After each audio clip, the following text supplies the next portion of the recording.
দেখবা যে এমসিকিউটা তোমার প্রথমে ভুল হয়, ওই টপিকটা তোমার ভালোভাবে জানাশোনা নেই বা পড়াশোনা করনি, বা পড়াশোনা করার পরেও যে কোনো একটা ক্লাস করার পরে তুমি টপিকটা বুঝোনি। এখন ওই এমসিকিউটা যখন তোমার একটা নির্দিষ্ট ধরো 7 নম্বর এমসিকিউটা তোমার ভুল হয়েছে একবার, দেখবা ওটা তুমি ঠিকই দেখে ফেললে, একটা ব্যাখ্যা বইতে দেওয়া আছে বা ওভাবে তুমি প্রশ্ন ভেঙে দেওয়া আছে, পড়ে ফেললা। এখন তুমি মোটামুটি এখন ওটা 10 সেকেন্ড পরে বা 2 মিনিট পরে দেখলে আবার ওটা বুঝতে পারবে যে ওটা তোমার ওটা অ্যান্সার হবে।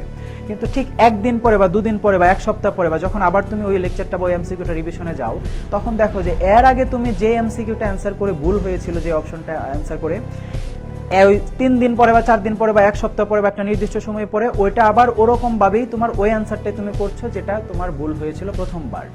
এটা হয়, এটা অনেকেরই হয়। এখন কেন হয় এটা বলার সাথে সাথে তুমি বলবা যে এটা তোমরা এগ্রি করছো কিনা, তোমরা এটা এক্সপিরিয়েন্স করেছো কিনা। কারণ একটা জিনিস যখন আমরা না বুঝি, মানে বুঝতে না পারি সহজভাবে বা ভালোভাবে যখন না বোঝা হয়, তখন ওই জিনিসটা মুখস্থ হয়ে যায় ব্যাপারটা। আর ইংলিশের ব্যাপারটা আসলে এখানে তো এটা সমার্থক শব্দ না, এটা তো বিপরীতার্থক শব্দ না, এটা তো সিনোনিম অ্যান্টোনিম না যে তুমি মুখস্থ করছো। গ্রামারের বিষয়টা মোটামুটি একটা ধরো যে লজিকেরও একটা বিষয় আছে বা বুঝার ব্যাপার আছে।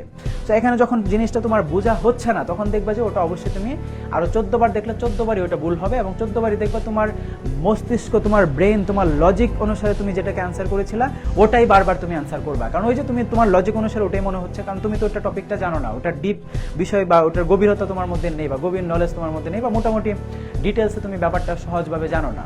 এখন তুমি যদি একটা টপিক ভালোভাবে জানো, তাহলে তখন দেখবা যে ওটা থেকে আরও 10টা এমসিকিউ আজকের ক্লাসে তুমি দেখলা বা পারলা, বা তুমি অন্তত আমার সাথে এগ্রি করতে পারছো যে হ্যাঁ ভাইয়া যেটা বলছে ওটাই কারেক্ট অ্যান্সার, ওটা আমি বুঝতে পারছি।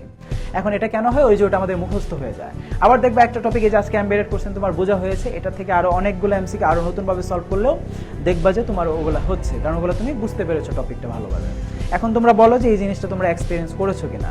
দেখবা যে এটা সবাই এক্সপিরিয়েন্স তোমরা করেছো, এবং আমি নিজেও এক্সপিরিয়েন্স করেছি যে একটা এমসিকিউ ভুল হয়েছে, দেখা যায় যে ওটা আবার 1 মাস পরে যদি ওটা দেখি বা অনেক দিন পরে যদি ওটা সামনে পড়ে, মনে হয় যে ওটা তো ওইটাই সি নাম্বারটাই হবে, কিন্তু সি নাম্বারটা এর আগে আমি বলেছিলাম 1 মাস আগে, কিন্তু ওটার অ্যান্সার আসলে বি নম্বর। এটা কেন হয়? কারণ ওই টপিকটা সম্পর্কে আমার ধারণা নেই, বা ওটা আমি আসলে বুঝতে পারিনি যে এমসিকিউটা কেন বি নাম্বারটাই হলো বা কেন বি নাম্বারটাই হবে।